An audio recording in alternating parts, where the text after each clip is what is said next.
Hello my YouTube family, आप सबका मेरे चैनल पर स्वागत है। कल हमने स्त्रीलिंग शब्दों की पहचान के बारे में पढ़ा था। आज हम वचन के बारे में पढ़ेंगे। ठीक है, लिंक का टॉपिक हमारा होता है पूरा कल की वीडियो में। तो आज हम किसके बारे में पढ़ेंगे? आज हम वचन के बारे में पढ़ेंगे। किसके बारे में पढ़ेंगे? वचन के बारे में पढ़ेंगे। सबसे पहले हमें पता होना चाहिए कि वचन का अर्थ क्या होता है। वचन का अर्थ, ठीक है, वचन का अर्थ क्या होता है? वचन का अर्थ होता है संख्या। ठीक है, वचन का अर्थ क्या होता है? वचन का अर्थ होता है संख्या। संख्या को हम गिनती भी बोल देते हैं। ठीक है, तो परिभाषा क्या होगी इसकी वचन की? शब्द के जिस रूप से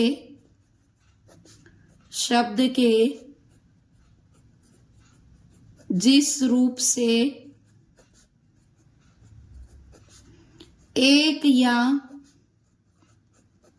अनेक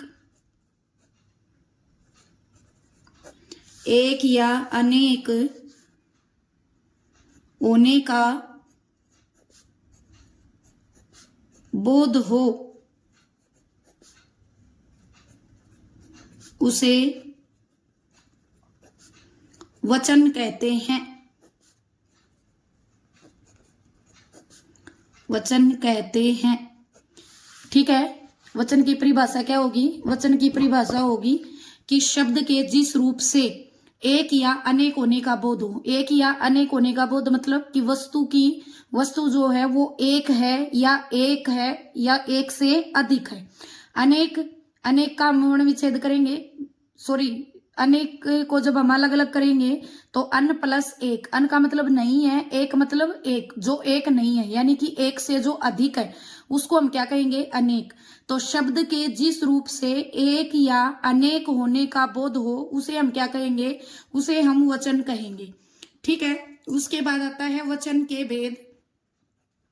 वचन के भेद, ठीक है, वचन के भेद कितने होते हैं? तो वचन के दो भेद होते हैं। कितने होते हैं? वचन के दो भेद होते हैं। वचन के दो भेद कौन कौन से होते हैं? ठीक है, कौन कौन से होते हैं? नंबर एक वचन। नंबर एक वचन और नंबर दो बहुवचन। ठीक है, नंबर दो कौन सा है? बहुवचन। तो वचन के कितने भेद होते हैं? वचन के दो भेद होते हैं। नंबर एक वचन, नंबर दो बहुवचन। तो चलो एक वचन के बारे में पढ़ते हैं। अब देखो, इसको अलग अलग करेंगे तो एक प्लस वचन।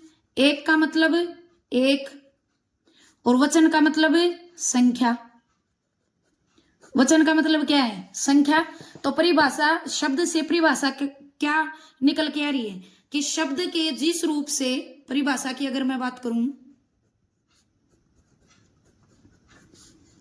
शब्द के जिस रूप से एक ही व्यक्ति कोमा वस्तु, स्थान या प्राणी का बोध हो,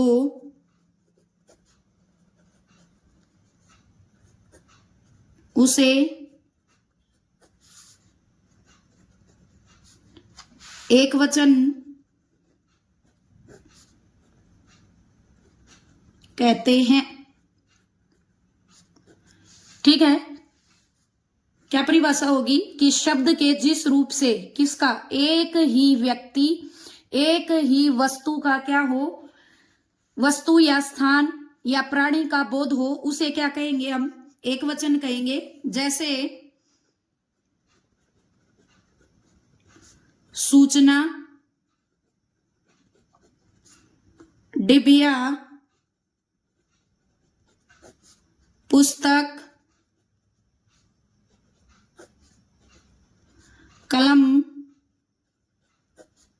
आदि। ठीक है, ये सभी शब्द क्या है? ये सभी शब्द एक वचन है। अब हम बहुवचन के बारे में पढ़ेंगे।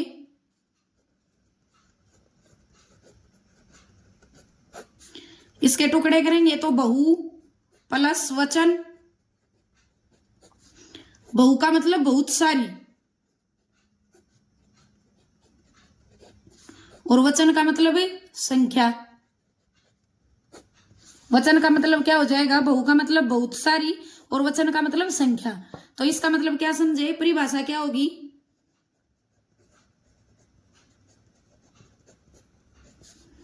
शब्द के जिस रूप से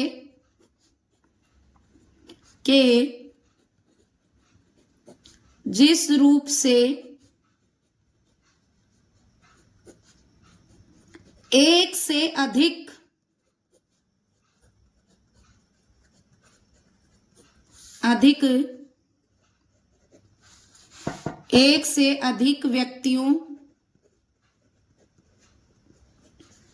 कोमा वस्तुओं कोमा स्थानों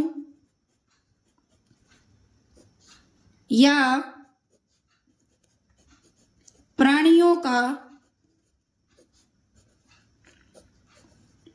बोध हो, उसे बहुवचन कहते हैं। उसे हम क्या कहेंगे? बहुवचन कहेंगे।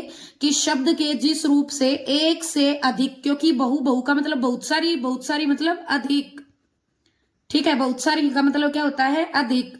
शब्द के जिस रूप से एक से अधिक व्यक्तियों, वस्तुओं, स्थानों या प्राणियों का बोध का मतलब क्या होता है? ज्ञान। ठीक है, जानकारी हो, उसे हम क्या कहेंगे? बहुवचन कहेंगे। उसे हम क्या कहेंगे? बहुवचन। जैसे एक वचन में हमने क्या लिखा था? सूचना। तो सूचना शब्द एक वचन है, उसको बहुवचन में लेके जाएंगे तो क्या हो जाएगा? सूचनाएं। डिबिया है तो क्या हो जाएगा? डिबिया।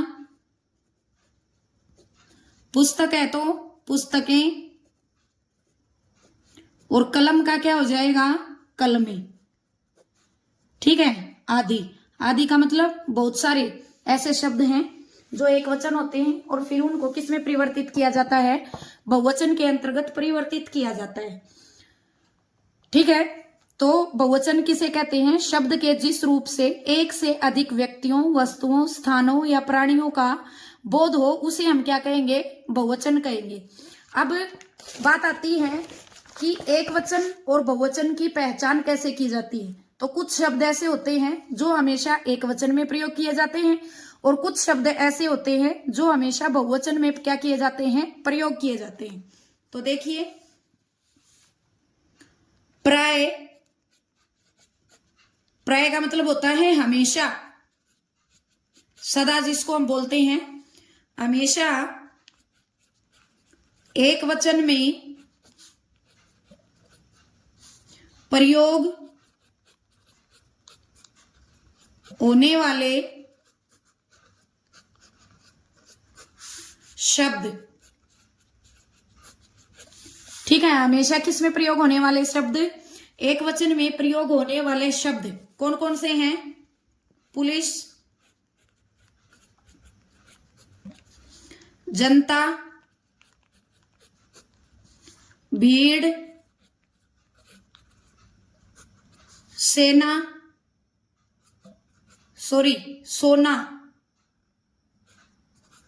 सोना, आकाश,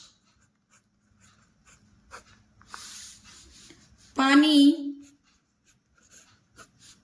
आदि। प्राय का मतलब हमेशा, हमेशा का मतलब सदा। एक वचन में किस में प्रयोग होने वाले? एक वचन में प्रयोग होने वाले जो शब्द हैं वो कौन कौन से हैं? पुलिस, जनता, भीड़, सोना, आकाश, पानी आदि। ठीक है, और बहुत सारे शब्द ऐसे हैं जो एक वचन में प्रयोग होते हैं। जैसे मैंने लिखा अभी माल, माल शब्द मैंने लिखा और इसको मैं वाक्य में प्रयोग करूंगी तो क्या होगा? माल लुट गया, माल लुट गया। माल लुट गया मतलब माल के अंदर क्या होते हैं, पैसे भी हो सकते हैं, जेवरात भी हो सकते हैं, ठीक है, गहने होते हैं। तो माल में बहुत सारी चीजें आती हैं। ये बहुवचन का बोध करा रहा है, लेकिन फिर भी किस में प्रयोग होता है, एक वचन में प्रयोग होता है हमेशा। तो माल लुट गया, गया मतलब एक वचन में, ठीक है। जैसे मैंने लिखा जनता, जनता भूल गई, जनता भूल गई। जनता किस में प्रयोग हुआ, एक वचन में प्रयोग हुआ। लेकिन आपको पता है कि जनता, जनता में कोई एक व्यक्ति नहीं होता है, बहुत सारे लोगों से मिलके क्या बनती है, जनता बनती है, ठीक है। जनता के अंदर कोई एक इंसान नहीं होता, एक से अधिक होते हैं, ठीक है, बहुत सारे लोग होते हैं, जब क्या बनती है, जनता बनती है। लेकिन जनता शब्द हमेशा किस में प्रयोग होता है, एक वचन के अंतर्गत प्रयोग होता है। किस में होता है, एक वचन के अंतर्गत प्रयोग होता है। उसके बाद है जैसे सामान, सामान खो गया। अब सामान एक वस्तु से मिलके नहीं बनता है, ठीक है, बहुत सारी वस्तुएं उसके अंदर होती हैं, तो सारा मिलके क्या बनता है, सामान बनता है। सामान भाई जैसे हमारे घर का हो सकता है, दुकान का हो सकता है, और जरूरत का सामान हो सकता है। उसके बाद है सामग्री,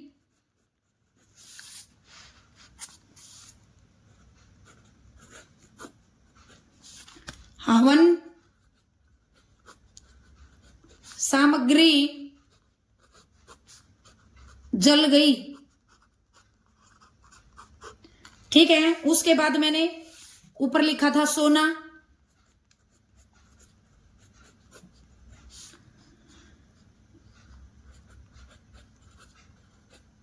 सोना का भाव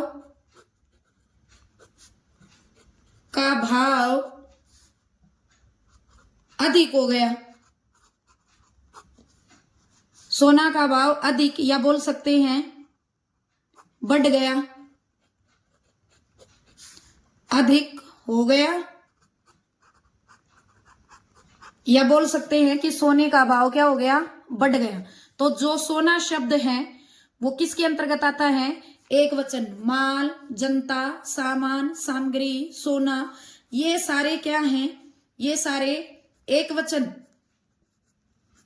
में प्रयोग हुए हैं। इधर वाक्य में जब हमने इनको प्रयोग किया तो ये किस में प्रयोग हुए हैं, ये सारे के सारे एक वचन में प्रयोग हुए हैं, ठीक है।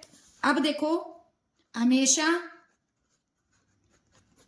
बहुवचन में प्रयोग होने वाले शब्द, हमेशा बहुवचन में प्रयोग होने वाले शब्द,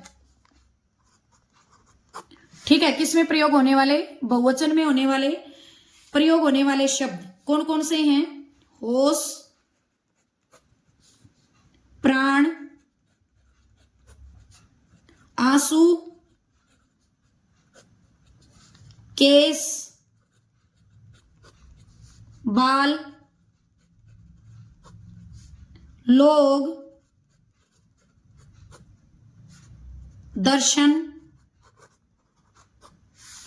हस्ताक्षर,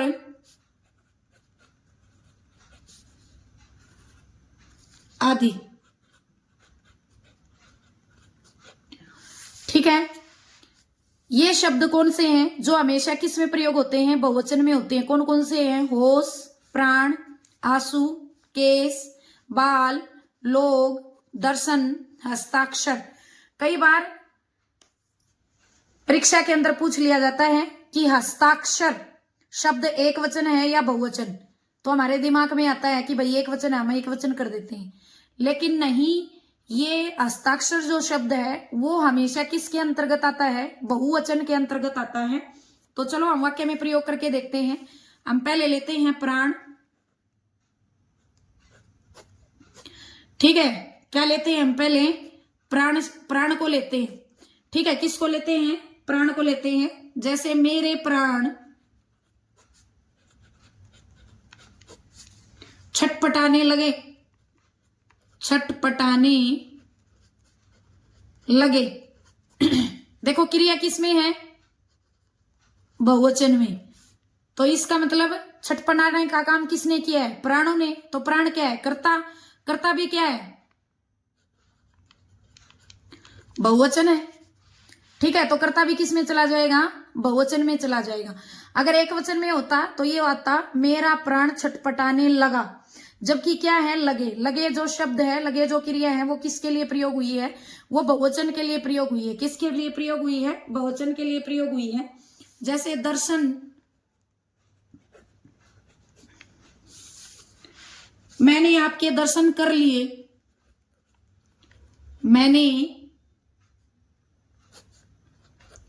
आपके दर्शन कर लिए। क्रिया किस में है? बहुवचन में है। एक वचन में होती तो लिए आता ना, मैंने आपका दर्शन कर लिया। लेकिन दर्शन जो शब्द है वो क्या है? वो बहुवचन है। तो इसलिए क्रिया भी किसके अंदर है? बहुवचन के अंतर्गत है। व्याकरण का यह नियम है कि कर्ता एक वचन होगा तो क्रिया भी एक वचन होगी। अगर क्रिया बहुवचन है तो कर्ता भी क्या होगा? बहुवचन होगा। तो यहाँ आपके, आपके जो है वो आदर सम्मान के लिए प्रयोग किया गया है ये शब्द। ठीक है, तो आपके दर्शन कर लिए, तो दर्शन शब्द किसका है? बहुवचन का। और लिए भी किसमें है? क्रिया भी किसमें है? बहुवचन में है। अगर आपको मेरी वीडियो अच्छी लग रही है तो इसे सब्सक्राइब करें। चलो आगे पढ़ते हैं। आंसू,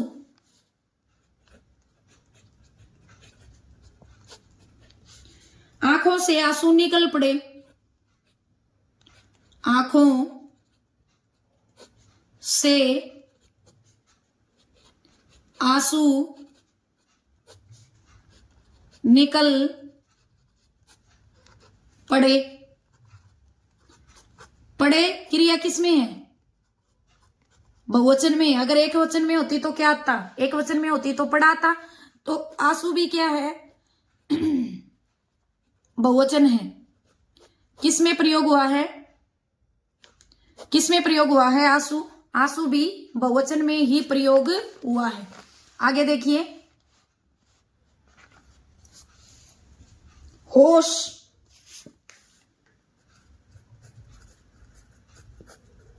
वाक्य में प्रयोग करेंगे। शेर को देखते ही मेरे होश उड़ गए, शेर को देखते ही मेरे होश उड़ गए। एक वचन में होती तो क्रिया क्या होती? गया में। क्रिया किस में है? बहुवचन में है। ठीक है, तो होश भी क्या हो जाएगा? बहुवचन शब्द है यहां पे। ठीक है, क्या है? बहुवचन है। अगला देखिए, बाल, मैंने बाल कटा लिए, मैंने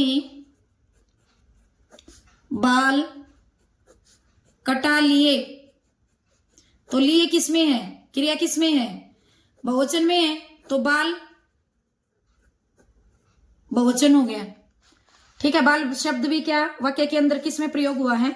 बहुवचन में हुआ है। हस्ताक्षर,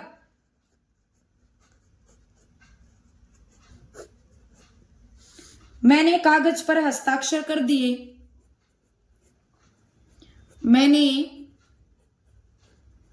कागज पर हस्ताक्षर कर दिए। तो जो ये हस्ताक्षर यहां वाक्य के अंदर प्रयोग हुआ है, ये किस में हुआ है? बहुवचन में। ये किसी एक सिग्नेचर की बात नहीं कर रहा है, ये सब की कर रहा है। ठीक है, अक्षर जो शब्द है वो किस में प्रयोग हुआ है? वो बहुवचन के अंतर्गत प्रयोग हुआ है। अब देखिए, किसी के प्रति, किसी के प्रति आदर प्रकट करने के लिए, आदर प्रकट करने के लिए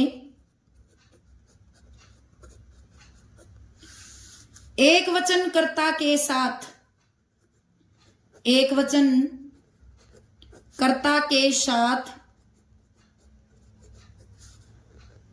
भी बहुवचन क्रिया का प्रयोग किया जाता है। बहुवचन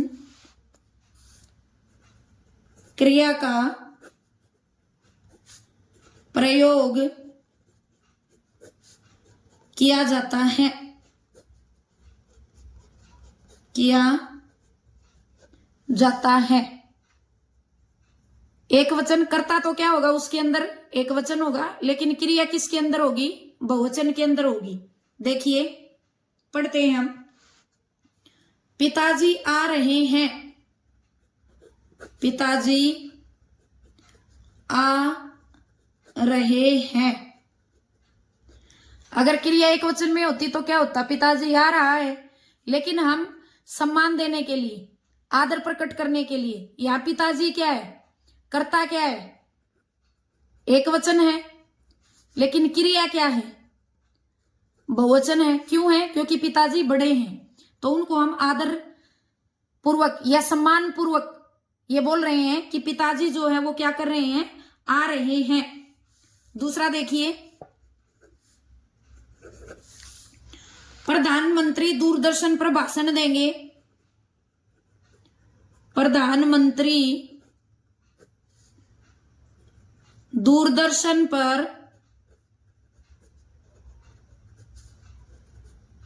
भाषण देंगे।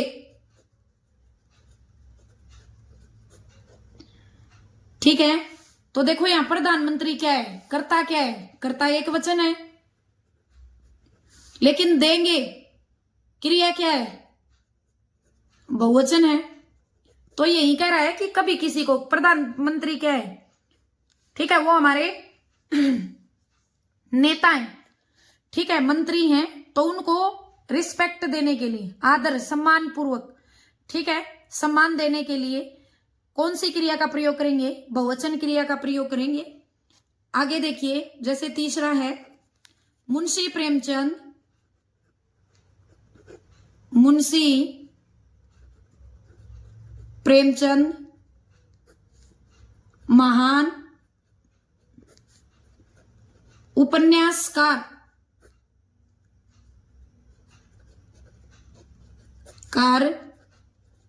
थे। अगर एक वचन के लिए प्रयोग होता तो क्रिया किसमें आती, था में। तो मुंशी प्रेमचंद क्या थे, एक बहुत बड़े लेखक थे, ठीक है, जो कहानियां लिखते थे, उपन्यास लिखते थे। तो उनको आदर देने के लिए, ठीक है, रिस्पेक्ट का भाव देने के लिए, सम्मान देने के लिए किसका प्रयोग कर रहे हैं, बहुवचन में प्रयोग कर रहे हैं उसको। ठीक है, क्रिया किसमें हो जाएगी, थे क्या, क्रिया, क्रिया किसमें है, बहुवचन में है। और कर्ता क्या है, मुंशी प्रेमचंद, मुंशी प्रेमचंद बहुत सारे तो थे नहीं, एक ही व्यक्ति था, ठीक है। तो मुंशी प्रेमचंद क्या है, कर्ता है, और कर्ता किसके अंदर है, एक वचन के। ठीक है, तो समझ में आया। जब हम किसी के प्रति आदर प्रकट करते हैं तो कर्ता तो हमारा क्या होता है, एक वचन ही होता है, कर्ता क्या होता है, एक वचन होता है। लेकिन क्रिया किस में प्रयोग करते हैं, क्रिया का हम बहुवचन में प्रयोग करते हैं। तो आज के लिए इतना ही। अगर मेरी वीडियो आपको अच्छी लगी हो तो इसे लाइक करें, शेयर करें, सब्सक्राइब करें। धन्यवाद।